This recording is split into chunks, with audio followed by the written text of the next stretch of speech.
Hi and welcome to a new video.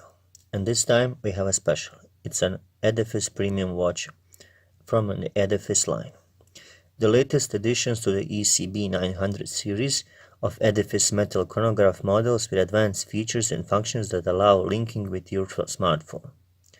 These models are subcategorized into the EQS 900 series and the EQS 800 series, and both series share the same set of specs, including tough solar, battery level indicator, and 100-meter water resistance, but differ in the position of the subdials and some minor variations in the overall design. I own a EQS 500 and it's all analog, beautiful watch, and served me well. Never had to service it or change a rechargeable battery, and tough solar movement is similar to ones installed in Gshock, so the watch is very bang-proof and made for desk diving. Outer bezel coating is very tough and won't scratch easily, that's for sure. Maybe these are the fancy-looking G-Shocks for people with different lifestyle. This watch will serve you, that's for sure. Personally, I like their busy, techy-looking dial.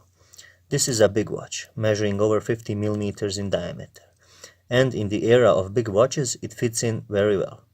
On the bright side, it isn't too thick, at just 14 millimeters. There are many mechanical chronographs that are thicker.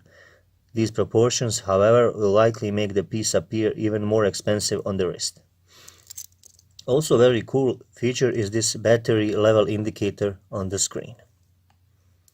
Casio Edifice watches often have love or hate designs, and the new Edifice ECB900 watches are no exception.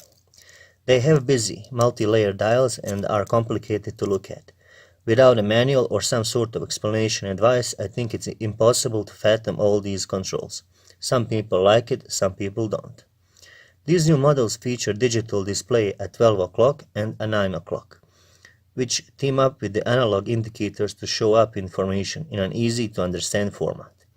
Establishing a Bluetooth connection between these watches and a smartphone ensures accurate timekeeping, including summertime switching in virtually any country in the world. A phone can also be used to configure a variety of watch settings. A motorsport-inspired 1/1000th of a second stopwatch comes with a memory for 200 lap record time, and recording a lap time causes the lower right dial to indicate the average speed. A smartphone app lets you select from more than 300 cities in the world times city, and simplifies the alarm and countdown timer settings. These watches also come with Super Illuminator, which uses high brightness LED illumination that automatically illuminates both the analog face and the digital display. Whenever there's a function whenever you angle the watch towards you, the face will light up. The Casio Edifice ECB900 is priced at $200, and for the money, I don't think there are many other watches that can do quite as much as this one can. So, let's get the basics of what this watch can and cannot do. First of all, this is the main dial, so to shuffle between the modes, press the mode button, and that's the lower left one. First, the stopwatch is first in a row, and as you can see, it's a 1/1000th of a second stopwatch, with the lower right subdial helping you figure out the speed. Next up, it's the data recall mode, and then it's timer. I'm shuffling between functions, every function you pressing the mode button, and that's the lower left one. Next up, it's the alarms, the second time zone, and higher pitch of the sound gets us back to the standard timekeeping.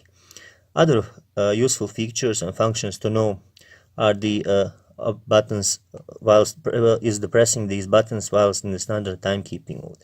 For example, if you press the upper left button, it will shuffle these two screens between the date representation. So we have Friday the 10th of January, and one press gets us back to the digital representation of the analog time displayed, and upper dial shows the seconds. The upper right button is the illumination button, and it activates the illumination. Now, cool thing about it is that you can move these hands if you want to better see the digital displays or the subdial over here. By pressing the illumination and pressing the mode button, the watch will automatically move the hands to this position over here, so it won't interfere. Getting back to the standard timekeeping, by pressing the illumination, then mode button again, watch that rotates the hands where are they supposed to be. And we have a button over here. By pressing the button, I can quick check my time zone. So it's Paris time zone, and again Paris time zone, and it gets back to the standard timekeeping. Over here we have a Bluetooth inscribed button, which is used to connect your phone with the watch. And later that I'll be talking in my other videos. Well, that would be all for this review. Thank you very much for watching. Please do subscribe and leave a like. See you next time.